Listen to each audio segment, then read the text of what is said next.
फिरौन के बारे में तो आप सब जानते होंगे। बाइबल के मुताबिक फिरौन की फौज पानी में डूबकर तबाह हो गई थी, पर फिरौन बच गया था। तो क्या फिरौन पानी में डूबकर नहीं मरा था? आइए कुरान के इसी मौजज़े पर गौर करते हैं। 1881 दर अल बहरीन में 50 हनूक शुदा ममीज मिलती हैं जो कि इजिप्शियन रूलर्स और बुजुर्गों की थीं। इन 50 ममीज में से एक ममी अपने वक्त के मशहूर तरीन फिरौन की थी, रामेसेस II की। रामेसेस II के बारे में कहा जाता है कि ये मूसा अलैहिस्सलाम के दौर का फिरौन था। पूरी एक सदी के बाद फ्रांस ने इरादा किया कि इस ममी पे तहकीक की जाए। फिरौन की इस ममी को इजिप्ट से फ्रांस शिफ्ट किया गया और फ्रांस शिफ्ट करने के लिए इसका पासपोर्ट तक बनाया गया और फिर फ्रांस में इसका इस्तकबाल किसी बादशाह की तरह किया गया, जैसे कि कोई जिंदा फिरौन हो। फ्रांस के रिसर्च लैब में इस पर तहकीक की गई, जिसकी टीम को डॉक्टर मॉरिस बुकेला लीड कर रहे थे। उन्होंने जब फिरौन के 3000 साल पुराने जिस्म पर तहकीक की तो उन्हें उसके जिस्म पे समुद्री नमक के निशान मिले, जो कि इस बात का सबूत थी कि फिरौन समंदर में डूब के मरा होगा, जो कि बहुत हैरान कुन था क्योंकि बाइबल इसके बिल्कुल बरक्स बोलती है। क्योंकि बाइबल के मुताबिक फिरौन की फौज पानी में डूब के मर गई थी, लेकिन फिरौन बच गया था। लेकिन जो दूसरी बात डॉक्टर मॉरिस को परेशान कर रही थी वो ये थी कि अगर फिरौन डूब के मरा था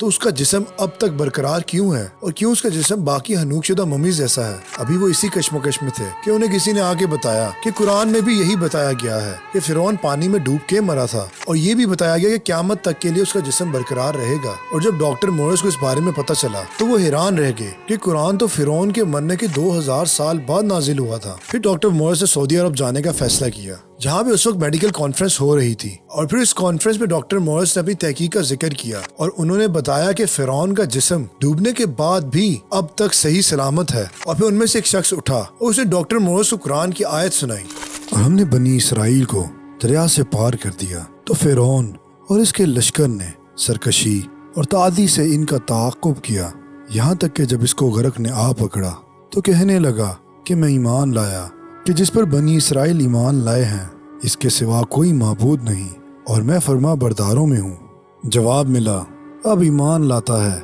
हालांकि तू पहले नाफरमानी करता रहा और मुफस्सद बना रहा, तो आज हम तेरे बदन को दरिया से निकालेंगे ताकि तू पिछलों के लिए इबरत हो।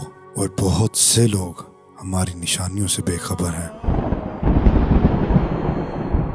डॉक्टर मॉरिस इस आयत को सुनने के बाद इतना एक्साइटेड हो गए कि वो भरे मजमे के सामने खड़े हो गए और ऊंची आवाज में कहने लगे कि मैं मुसलमान होता हूँ और इस कुरान पर यकीन रखता हूँ।